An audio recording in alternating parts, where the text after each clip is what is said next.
O assunto aqui, diga-me como defendes e eu te direi quem és.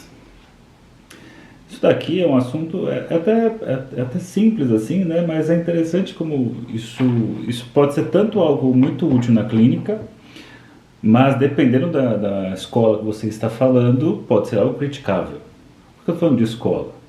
Porque a psicanálise não é a psicanálise lacaniana, como os lacanianos acham, não é a psicanálise kleiniana, como os kleinianos acham, não é a psicanálise da psicologia do ego, como a galera da psicologia do ego acha. Psicanálise, você tem ali o Freud, e do Freud você tem ali escolas que se desenvolvem a partir de Freud. Então não dá para dizer, né, que só tem um único linha de pensamento. Mais uma vez fazendo referência aqui ao livro do Renato Mezão, O Tronco e os Ramos. O tronco, Freud, os ramos, os demais. Cada abordagem vai reivindicar para si os verdadeiros continuadores da obra de Freud. Então os lacanianos vão dizer que são os continuadores, né? O Lacan diz isso, os kleinianos vão pensar dessa forma, e todo mundo vai para esses caminhos. E o que aponta ali no texto do Mezan é muito legal. Você tem que esse pessoal se fundamenta em certos textos, né? Então é muito bacana isso, né? O Lacan, você vê que ele está sempre usando, ele fala de uma série de textos do Freud, realmente muita coisa. Talvez um dos que mais abordou os textos de Freud, mas ele seleciona aqueles que melhor interessa para a linha que ele quer seguir, para fundamentar seus argumentos, assim como os kleinianos, etc. Eu particularmente gosto mais do jeito lacaniano de fazer a leitura de Freud. Essa é a opinião minha. Se tem algo aí que é interessante, pensando no Diga Como Defendes, que eu te direi quem és, que tem a ver com defesas, né? As defesas egóicas, que é uma ferramenta muito útil. Escola francesa não vai concordar muito, né? A escola ali, pensando ali por Lacan, pensando nas defesas do ego, não é muito a praia que o Lacan vai seguir, vai até criticar por conta do ego ser uma construção imaginária, né? Um objeto, como é que ele poderia utilizar mecanismos de defesa, sendo que ele é uma própria defesa, né? Mas enfim, não vou entrar por essa via. O que acontece é que o Freud ali, a partir da segunda tópica, 1923, ele traz aquele modelo de tripartição psíquica, id, ego, superego, né? Isso, eu, supereu, em que ele vai colocar ali que inicialmente eu tenho o id, ou o isso. O isso é legal de pensar, né? Ao invés de id, isso, porque vai aparecer na linguagem, né? Porque isso se repete, mais uma vez aconteceu isso, eu estava lá, então isso aconteceu, tenho medo de que isso aconteça, e foi isso, e é isso. E esse isso é o que aparece na linguagem nosso tempo todo, como aquele ponto que você fala, mas ainda assim tem um indizível que aparece, que é o isso. Seria a parte mais impulsiva, seria a sede das pulsões, a pulsão ela é acéfala, né? Não tem um objeto específico, então sempre é um por dizer, sempre um a mais que se espera, enfim. E aí o Freud coloca que inicialmente nós somos puro isso, puro id, né? Puro um bebê, né? Ele quer ali ter suas necessidades assistidas e não está nem aí para a realidade. Ele grita onde for, ele, né, esperneia onde for. E tanto é que a mãe está, sei lá, na igreja, a criança chora ali no meio, o bebê chora no meio, dane-se. Está em um lugar que tem que fazer silêncio, o bebê chora, não está nem preocupado, quer ter sua necessidade assistida. No caso ali, você tem uma excitação, precisa ser, que leva um acúmulo de energia, precisa descarregar essa energia. E aí o Freud vai colocar que com o tempo, em contato com a realidade, uma parte do id se modifica, se excinde. E ele fala, essa porção do id que fica voltada para a realidade, ele chamou de ego, ou o eu, né? E o eu, então, ele passa a meio que ficar... Está ali atrás, a garrafa d'água. Já vou virar ela inteira aqui. O ego, então, ele fica num lugar de intermediário entre o id e a realidade externa. E o Freud até vai dizer que o ego vai, entre aspas, guiar o id, como se fosse o cavalo, o id, e o cavaleiro, o ego. Ele vai conduzir, então, porque a força do id é gigantesca, e o ego não teria força suficiente contra o id, então o que ele faz? Ele vai se juntar, vai aliar forças, mas ele vai conduzir. E tudo vai bem nesse mundo aí, mais ou menos, né? Porque você tem lá os impulsos advindos do id, e você tem a realidade que vai ser mais limitante, né? Você precisa adiar, né? Então, uma série de coisas que acontece, adiar a gratificação, por exemplo, que por um lado, né, tem uma certa insatisfação nisso, por outro lado você tem um prazer maior, né? Quanto mais você tem resistência, quando é possível realizar, a descarga é maior, pensando no modelo aí de investimento libidinal. E aí depois você tem um terceiro momento que tem a ver com o Édipo da história, que vai aparecer ali uma terceira instância psíquica, que é o superego, né? O superego, então, entra como aquela instância crítica da personalidade, a nossa, entre aspas, voz da consciência, o lugar dos ideais, né? Tanto um ideal de si, que é tomado como o próprio eu, que é o engano ali no narcisismo, quanto o ideal que se tem, né, de onde se alcançar e está sempre aquém dessa imagem. E você tem esse inferno. No meio disso você tem o ego na história, e o ego ele precisa manter ali, fazer um grande acordo nacional, né? Tipo a aliança política brasileira mundial, tipo a aliança política brasileira. Você pega lá, não importa o político, ele vai fazer alianças, né? Ele vai fazer alianças que você provavelmente fala assim, nossa, vota nesse cara, ele vai lá fazer aliança com a coisa que eu mais detesto. Mas é isso aí, né? Faz uma aliança, fica bom para todo mundo, é um roubo numa proporção razoável, então tá aceitável. Beleza.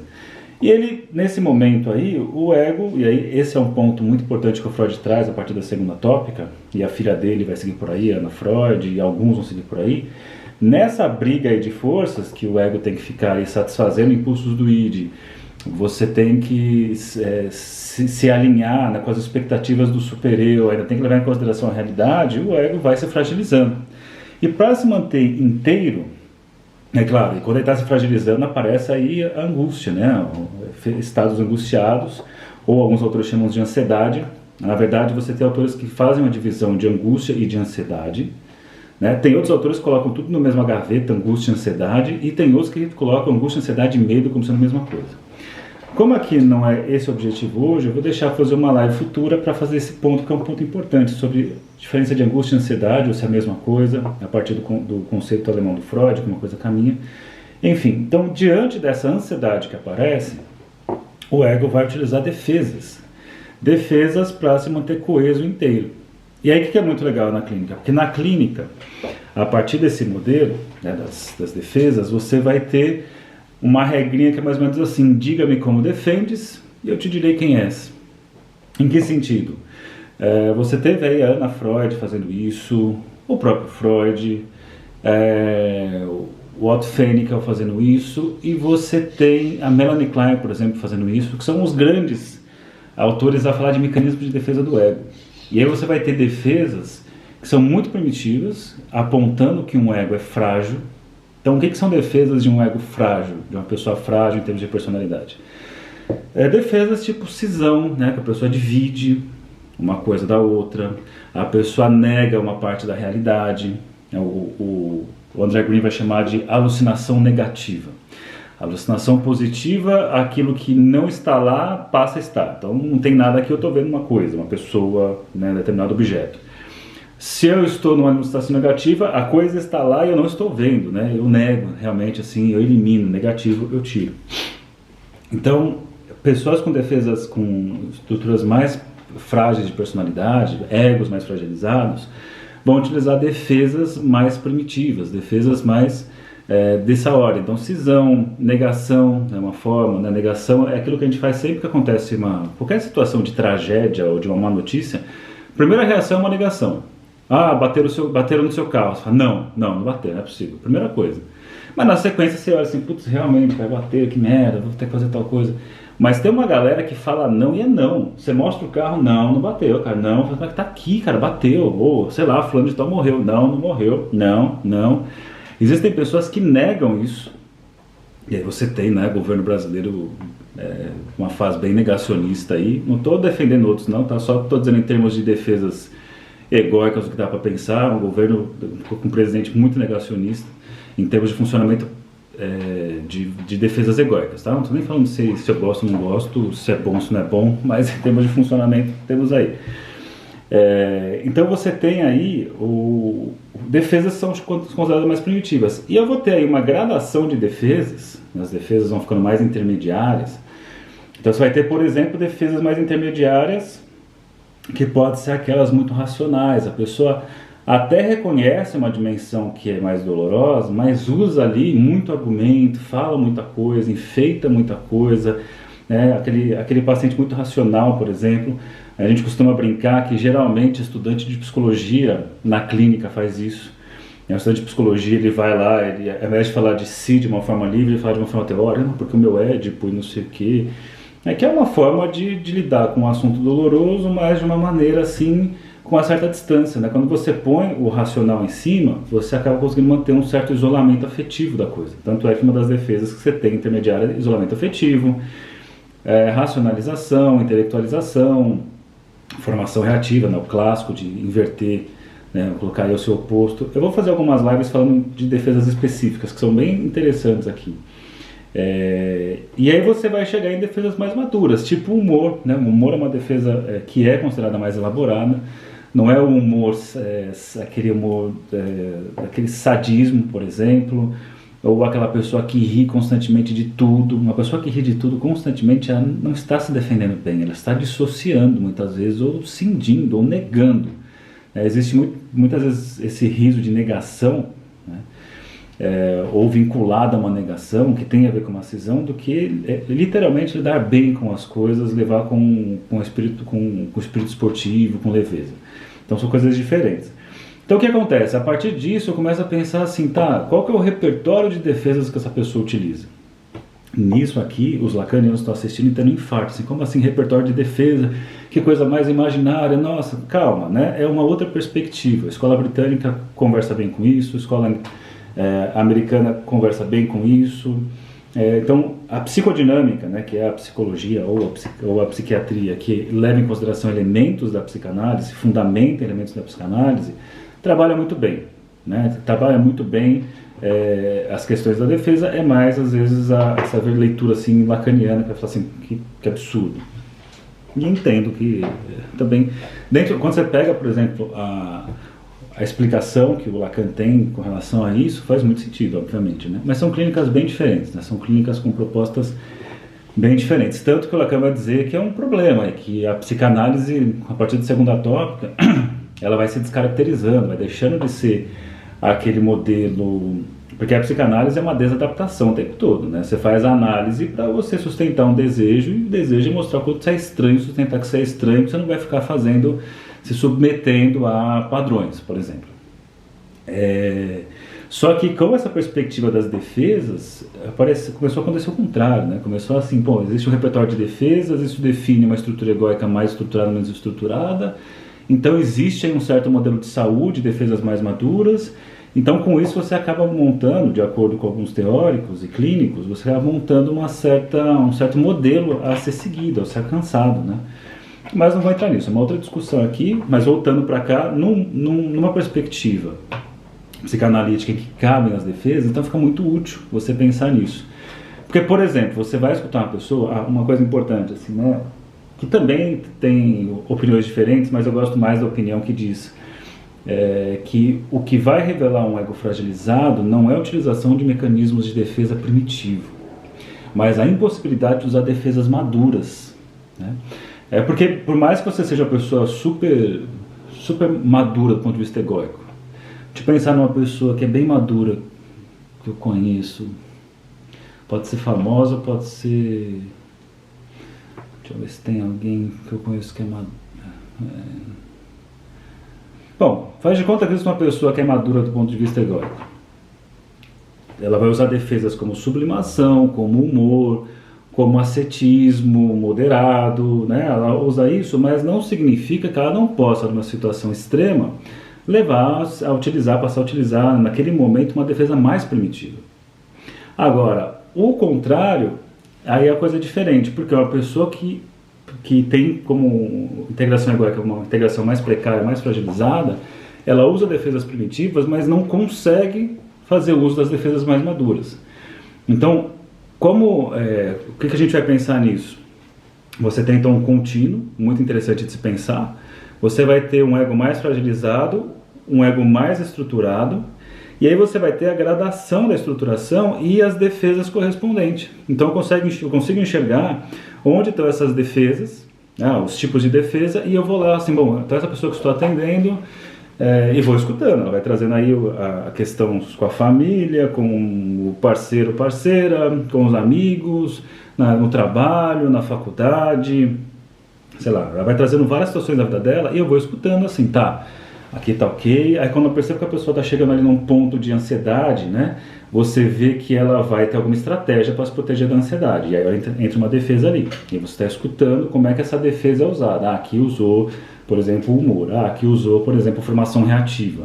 Então na hora que a pessoa, ela descreve assim que estava muito, você percebe, a narrativa era de ódio, de querer matar, estava falando de filme de serial killer, e o quanto, e faz lá lutas, e não sei o que lá, e na sequência tá assim, mas não sei porque, nossa, eu lembrei do meu paizinho. Você fala assim, paizinho, depois de trazer serial killer, depois de trazer luta, MMA, chegou no paizinho, e sempre tem um diminutivo, né, tem uma coisa estranha, por que você tem que diminuir? Porque é melhor, vamos imaginar, vou enfrentar um demônio na minha vida, eu prefiro um demônio gigantesco ou um demôniozinho? Se for para enfrentar um demôniozinho, porque o piso nele já era, né, pelo menos perde a força, perde a importância.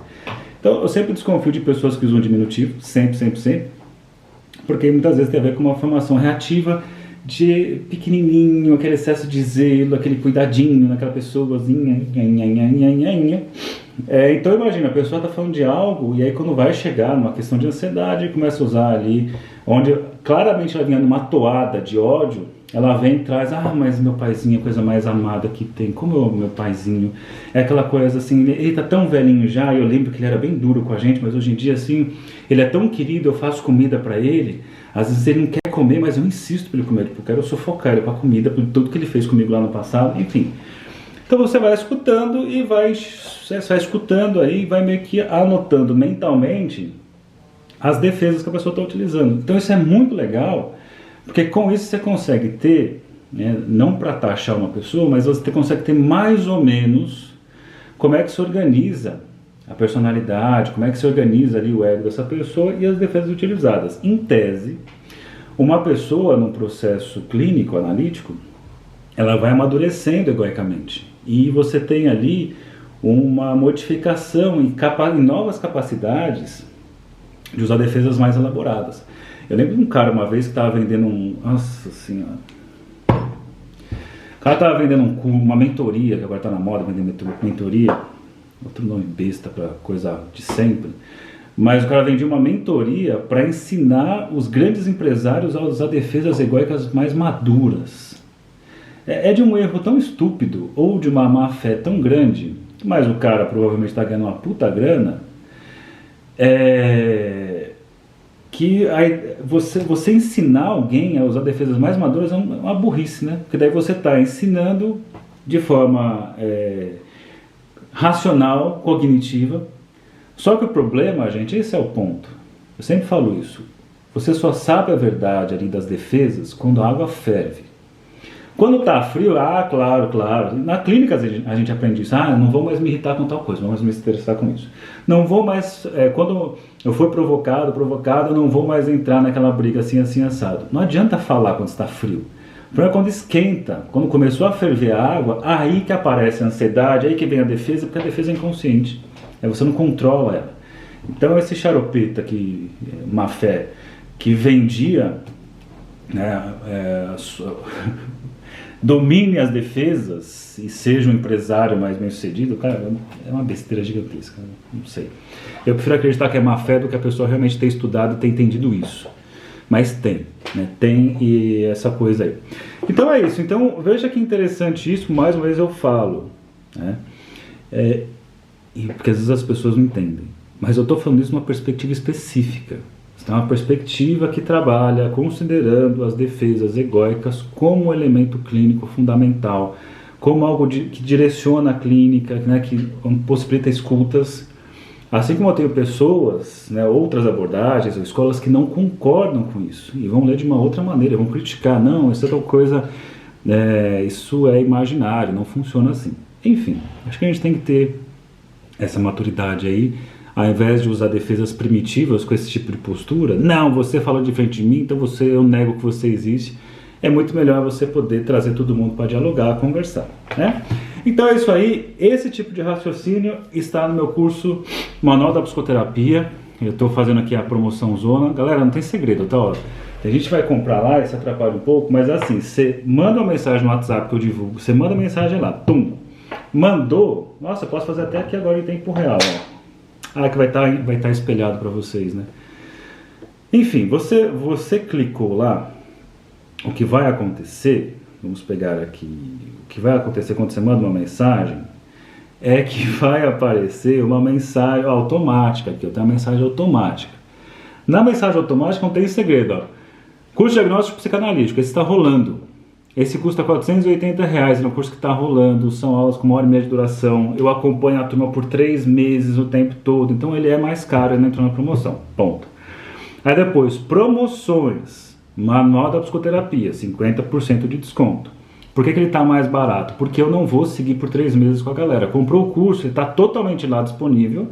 Você assiste, só que você tem direito a ficar 1 mês num grupo de Telegram para tirar uma dúvida do outro. Não vou te ensinar a teoria inteira, né? A gente quer assim, me explica tudo isso? Não vou explicar tudo isso, né? Mas você pega ali, tem uma dúvida ou outra, você pergunta lá nesse grupo. Então, aí, olha que legal, opção 2, Manual da Psicoterapia 50% off. Você quer, você clica, pum, entrou, você já está na Hotmart, você compra lá. Aí depois está assim, ó, você já adquiriu o curso, clica que você já entra no grupo do Telegram. Olha só, tranquilo. Aí depois, ó, 3, Winnicott, Teoria Clínica, o desenvolvimento emocional primitivo, que é um curso antigo que eu já dei várias vezes, não é o Winnicott do zero, que é uma coisa de graça no YouTube. É um curso em que eu falo da clínica, que eu falo do desenvolvimento emocional primitivo, que eu falo da função do analista, que eu falo do espelho para Lacan e para o Winnicott, que eu falo do tempo de sessão, que eu trago casos clínicos. Esse também está aqui, é o item 3. Você clica, você vai para a Hotmart, você compra. Já adquiriu o curso, você clica, já que você tem o curso, você entra automaticamente clicando aqui no grupo Telegram. E o 4, Lacan, Estruturas de Clínica Psicanalítica, que é um curso também antigo, muito legal, né, é um dos mais procurados, em que eu uso como referência o Joel Dor e o Antônio Quiné. Eu faço esse curso pensando na clínica, na prática, né? Não vou ficar com lacanês, eu vou direcionar a prática, ó, vamos pensar em trabalhar dessa forma.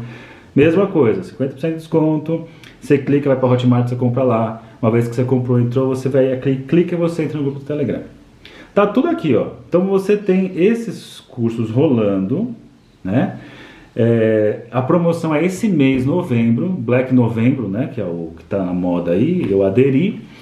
E enquanto isso eu vou finalizando os detalhes do meu curso novo que vai sair no mês que vem, que é o Mecanismos de Defesa, que eu vou utilizar Freud pra caramba, eu vou utilizar Anna Freud mais ainda, vou utilizar Melanie Klein, vou usar o Otto Fenichel e vou trabalhar a parte teórica, a parte da localização dentro da teoria desses autores, onde é que surgiu, e também pensar na parte prática mesmo, como é que a coisa funciona na prática, e trazer casos clínicos como os exemplos práticos. Então é isso, preciso desligar porque eu vou atender. Bom dia para você aqui do Instagram, bom dia para você aqui do YouTube, e se cuidem, até amanhã, mais um Bom Dia Psicanálise, tchau, tchau.